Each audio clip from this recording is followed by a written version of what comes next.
باب هفتم، حکایت 2.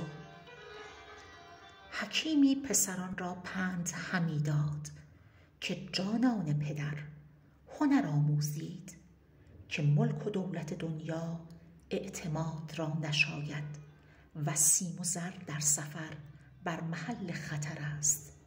یا دزد به یک بار ببرد یا خواجه به تفاریق بخورد.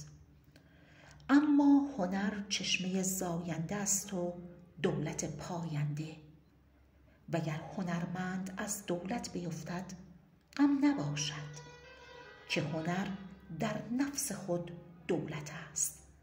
هر جا که رود قدر بیند و در صدر نشیند، و بی هنر لقمه چیند و سختی بیند.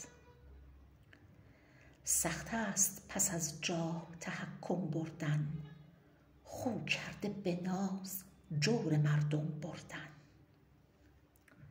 وقتی افتاد فتنه ای در شام، هر کس از گوشه ای فرا رفتند.